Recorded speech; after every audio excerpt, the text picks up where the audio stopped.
Welcome to another episode of Boom and Bust. I'm your host, Tony Clement. I'm here at the News Forum where all voices matter. As inflation surges, it's important to understand the why as much as the what's next.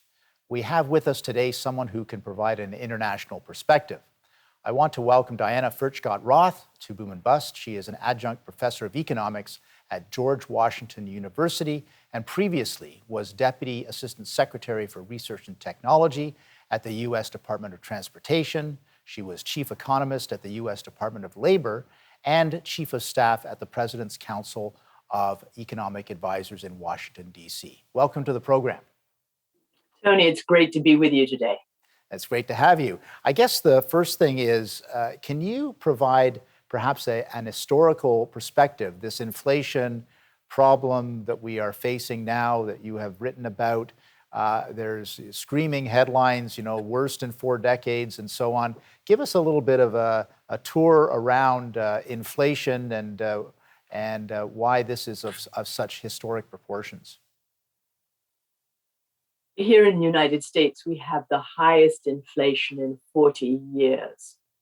We just heard 2 days ago that the producer price index was up to 10%. Inflation is close to 8% in terms of consumer prices. Everybody is seeing that gas prices are high, electricity prices are high, food prices are high, and this is very politically unpopular with the Biden administration, of course.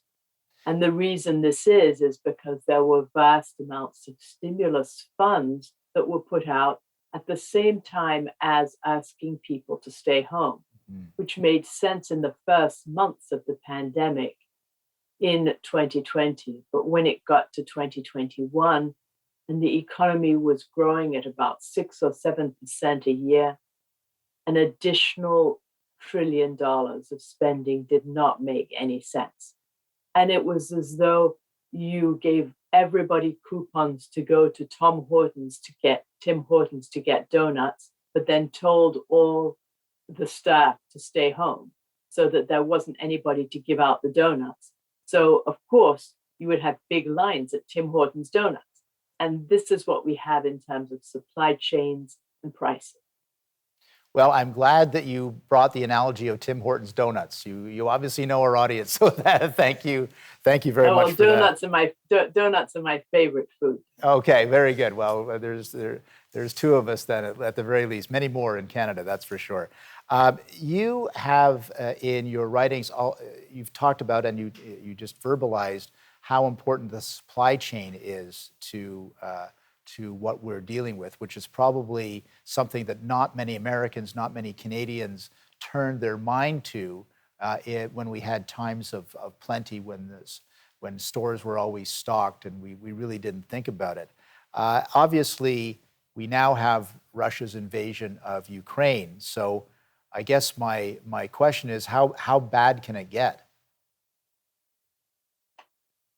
Well, it could certainly get a lot worse, Tony, but these problems are self-inflicted, at least as far as energy prices go.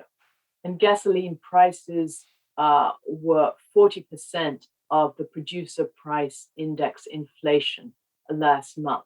We can do more to use the North American oil platform to reduce oil and gas prices. And ending the Keystone XL pipeline was a big mistake on President Biden's terms. He did this the first day in office, and it's time to revisit that decision because the Russian oil that is not coming to the United States can be replaced with Canadian oil if we had the means to get it down here.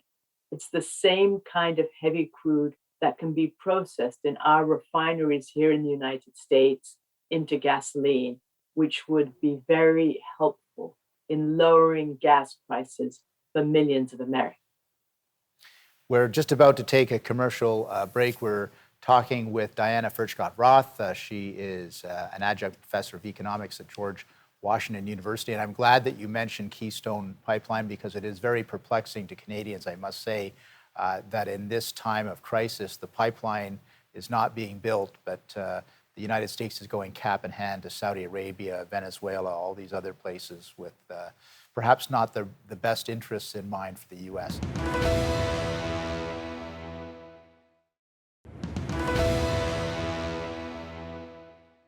Welcome back to Boom and Bust. I'm your host, Tony Clement, here with Diana Furchtgott-Roth. She is a adjunct professor of economics at George Washington University. Diana, you've also cited the rise in the money supply as a contributing factor to inflation. Can you explain for our audience what that entails? Yes, the Federal Reserve has kept interest rates at record lows, practically at zero. And on last Tuesday, there was an announcement that interest rates are going to be increased finally. You can see that having a large portfolio with the Federal Reserve purchasing mortgage-backed securities, purchasing treasury bonds, amassing a portfolio of around 9 trillion, and in addition, keeping interest rates low is a very accommodative monetary supply. And as Milton Friedman showed, the lower when there's a very accommodative money supply, a large money supply, it's a matter of too much money chasing too few goods. That's precisely what we have here. Mm-hmm. What's very puzzling is that all last year, the Federal Reserve Chairman, Chair Powell, was saying that inflation is transitory. And we can see that it's not transitory. Chair Powell also said that he had the means to deal with it. We can see that still, in spite of the interest rate increase announced, monetary policy is still very, very accommodative. Interest rates are negative in real terms, because when you have a federal funds rate of 25, of 0.25% or 0.5%, and you have an inflation rate running at almost 8%, the negative interest rate is about 7%. And this is not good for the economy. I'm glad you mentioned that the central bankers were pretty well of the same view that inflation was transitory last year, but clearly that prediction did not cover what's happening to our economies right now. And I think it's important for people to understand why all of this talk about inflation. Could you express to our audience why inflation is so corrosive for the average person? Inflation is very, very harmful and politically unpopular because people can see that prices are going up.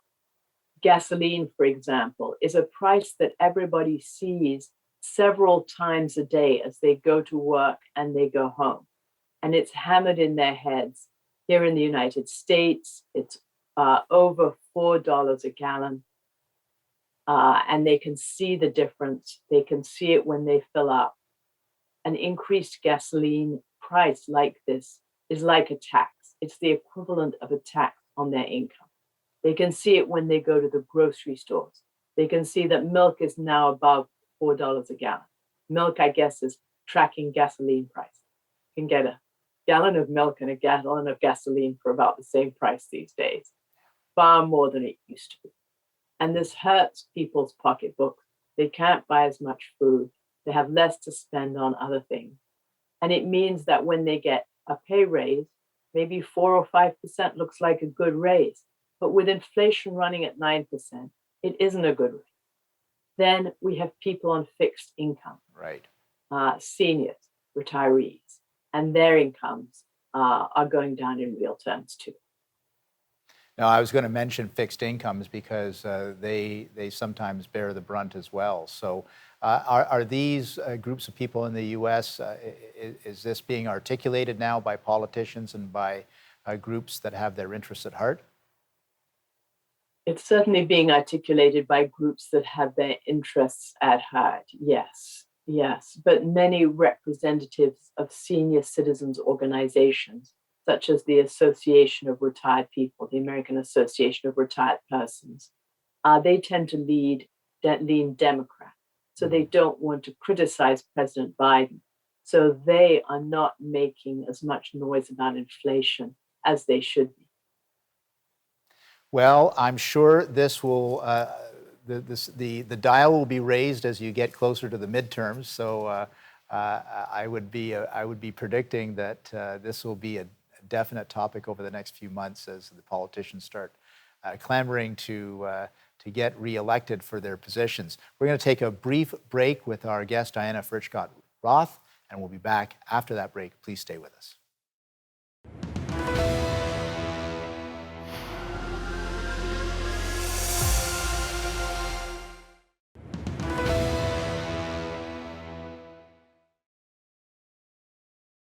Welcome back to Boom and Bust. I'm your host, Tony Clement, here with Diana Furchtgott-Roth. She is the adjunct professor of economics at George Washington University. Diana, I'd like to get back a little bit to the central banks and what they have done to deal with inflation, which is not much so far. So what is the path forward for these central banks, Bank of Canada, the Federal Reserve of the United States, so that they can deal more effectively with this inflationary threat? The path ahead is to cut back on their balances, stop building up their balance sheets, and gradually raise inflation. That's what Paul Volcker, chairman of the Fed, Paul Volcker, had to do in the early 1980s in order to get inflation out of the economy. And President Reagan said to him, "I have your back, and do whatever you need to do." President Biden needs to call Chairman Jerome Powell into the Oval Office and say, "I have your back, get rid of inflation." The trouble is, as you pointed out in the last segment, this is a year where there's midterm elections in the United States. So raising interest rates and potentially risking pushing the economy into a recession or causing more problems is not something the Federal Reserve wants to do. Central banks do not want to appear political. So the only path ahead for them is to raise interest rates gradually over the next year at every Federal Open Market Committee meeting and hope that this is going to squeeze inflation out of the economy. But the Fed can't do it alone. We talked before about supply chain problems. We need to be producing more energy here in the United States. The North American oil platform is the largest producer of oil and gas in the world. There's no reason that we should be facing increases in the prices of oil that we are today. We need to be encouraging all our producers here in the United States to be producing offshore, on federal lands, in monument lands. We need to be rolling back the regulations that are preventing them from doing so. I mean, can you believe it? The Federal Energy Regulatory Commission just put in a new rule saying that builders of pipelines have to have additional regulatory oversight with regards to the effects of their pipelines on the environment. This is a time when we need more natural gas in order to be able to reduce emissions from other kinds of sources of fuel. Do you see a role for nuclear as well as a part of the solution? Yes, it's always been puzzling to me that environmentalists are against nuclear power, even though it's very powerful and produces no emission. So I would definitely see a role for nuclear power. But unfortunately, nuclear power plants have been blackballed because of potential dangers. But new nuclear power plants are very safe. They have fail-safe operations in case of any kinds of accidents. It's very interesting because all these solutions that you mentioned are available. Obviously, there's a counter lobby of apocalyptic environmental groups, if I may use that language, that would see the end of the world, if that policy was determined. But is there a tipping point that you are projecting because of these other crises, supply chain, Russia, Ukraine, and so forth, that may change the political dynamic a little bit in the United States on these issues? people really do not like high gasoline prices. That's the one thing that Americans don't like. They like to get into their cars and drive. Mhm. And so that very well could be a tipping point.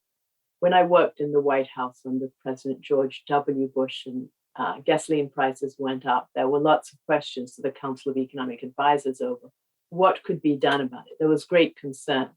And I'm sure there's great concern in the White House right now. And as I said before, these problems are self-inflicted. We can do something about it. We are in such a fortunate position, the United States and Canada being the premier producer of oil and natural gas in the world. And we can be producing more, and we can be building the pipelines so that the oil and natural gas gets where it has to go, either to the coast to be exported, to the refiners for gasoline production. We are going to return with our guest, Diana Furchtgott-Roth. She is an adjunct professor of economics at George Washington University, taking a little bit of a break, but we'll be right back after that break. Please stay with us.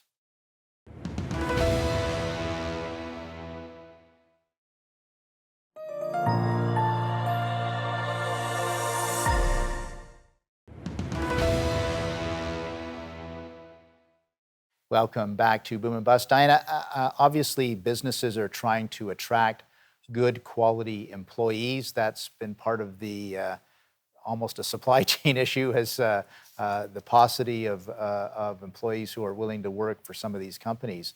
How does salary demands and inflation and all of those issues play into the supply and demand of quality employees for businesses?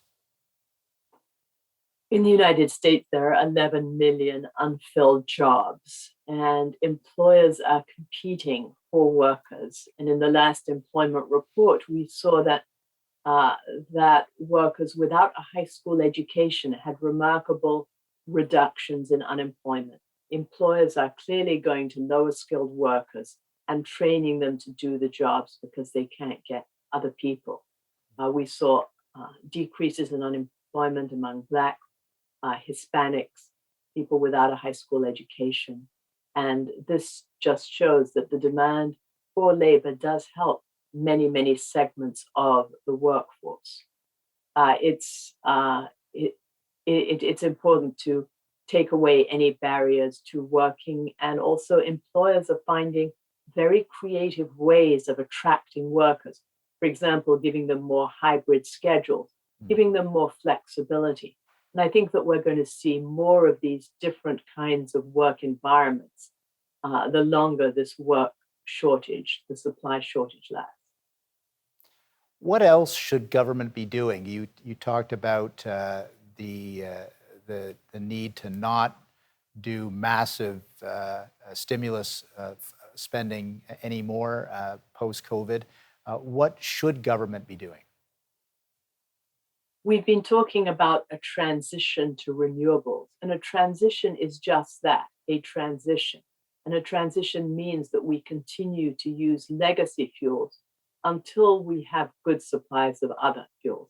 And it seems to be a little bit too quick to say that the entire vehicle fleet in the United States has to be electric by 2035.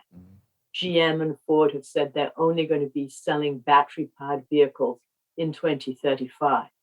And that doesn't make any sense. We're not at the technological state right now where we have batteries that work without catching fire. We have enough of them. And we are still dependent on China for batteries. So these are very important considerations that policymakers need to be addressing. We don't want to be turning over our entire fleet of vehicles to be dependent on China until we know how to make these batteries ourselves. Are you concerned that there's still too much deference to Chinese supply chains by the United States? Oh, I'm very concerned about that. One thing that we have seen with this war between Russia and the Ukraine is that we don't want to be dependent too much on Russian oil. China is not friendly to the United States either. And China has been pushing for battery-powered electric trucks, battery-powered electric buses, battery-powered electric cars. And of course, it's only in China's self-interest. We need to see we are the largest oil and gas producer in the world. We should be energy independent, using our own resources, not dependent on another country. And in terms of climate change, the electricity has to be produced somewhere. That causes emissions. Electric cars do produce emissions. They just don't produce them at the tailpipe.